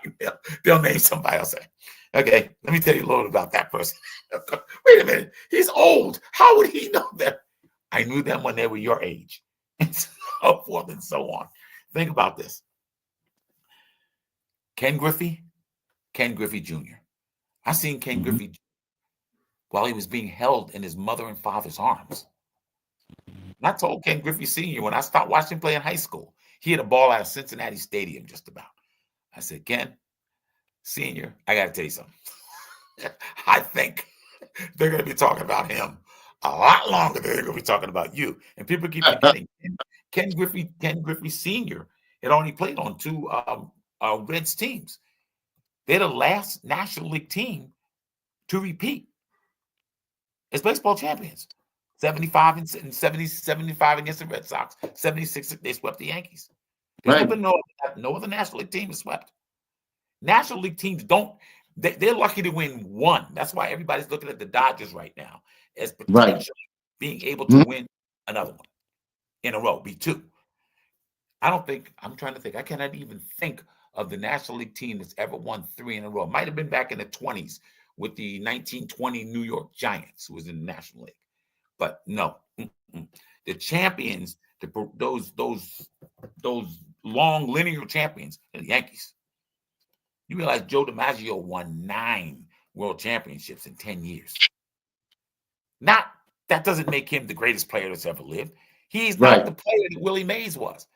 And back in the 70s, when I said that on the air, oh my gosh, you would have thought I spoke heresy. Letters came to the station, get that so-and-so off the air. He doesn't know Joe DiMaggio's lifetime average was 325. Willie Mays was 302. Yeah, but Joe didn't hit 660 home runs. Willie did. Joe DiMaggio is not the model that is on the World Series Most Valuable Player MVP trophy. It's Willie Mays making the famous over-the-shoulder catch, Oh, running into yeah. the field. Mm-hmm. He's on that statue. And when he died, he was considered the greatest living player. Joe DiMaggio always wanted to be the greatest living player. Joe DiMaggio used to mess with Mickey Mantle because Mickey Mantle's a great player. A great player.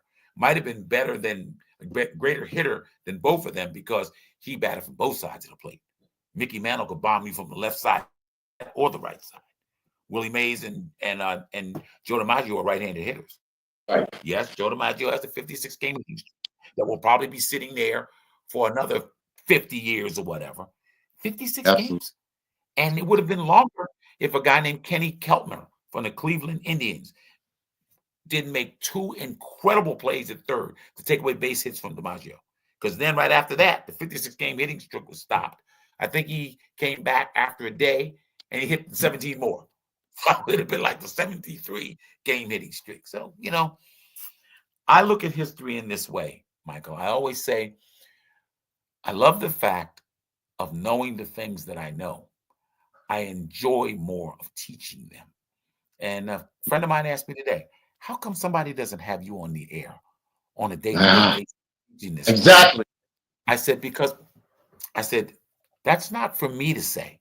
You'd have to ask people that run radio stations and so forth.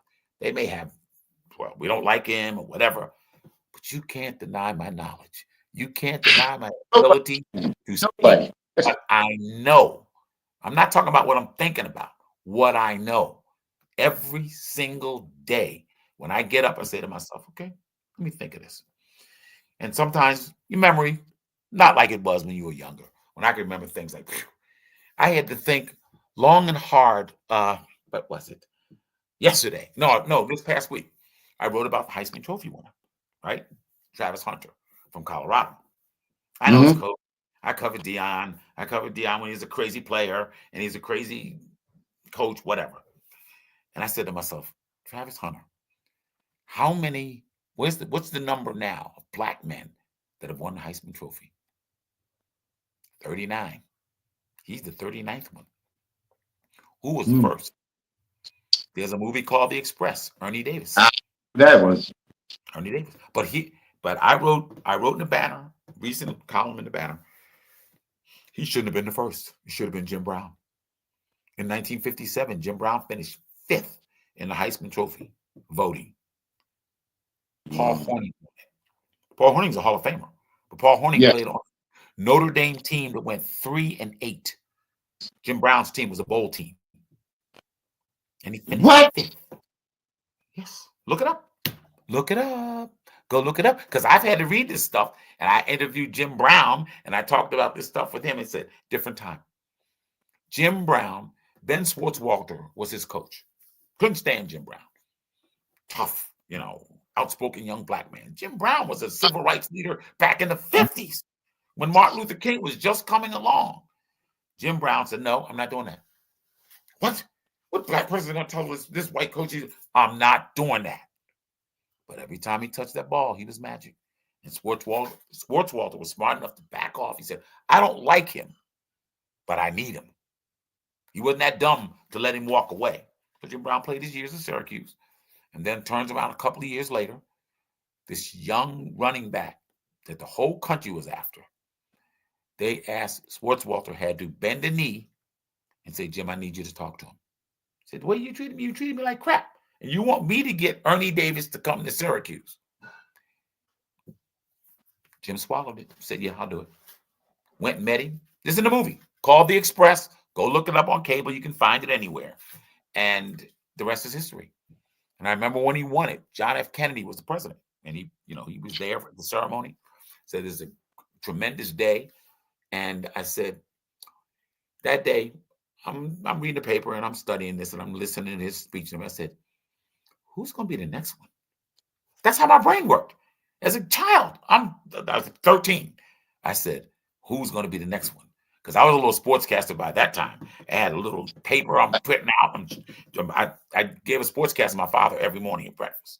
If you wanted to know, How did the Dodgers do? Okay, Dodgers won 4-1. Koufax pitched a 3-hitter. Maury Wills got 3 hits and scored 3 runs. Tommy Davis drove in 3 runs.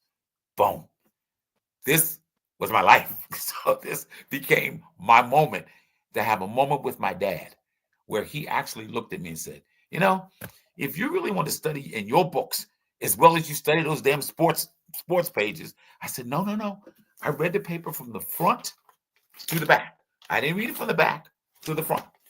Because Mr. Frankel, you're going to learn the world. We had a globe in the candy store. He'd spin it. And when it stopped, he put his finger on it. Where's that? That's Mozambique. Bum, bum, bum, bum, bum. And I have to give him the history of it. So I was an adult probably by the time I was 12 years old.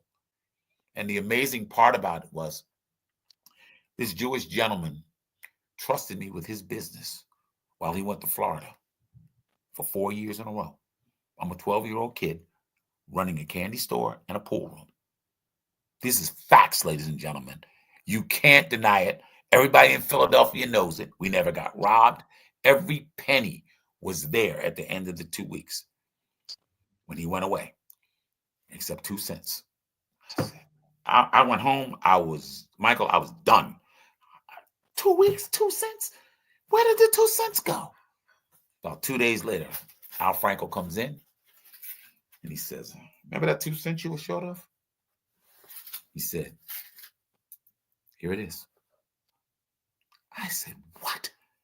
You made me sweat for 2 cents? He says, no. I wanted to prove to you how much I trusted you. This store is my life. If this store went down in the 2 weeks, I'm done. But I trusted you.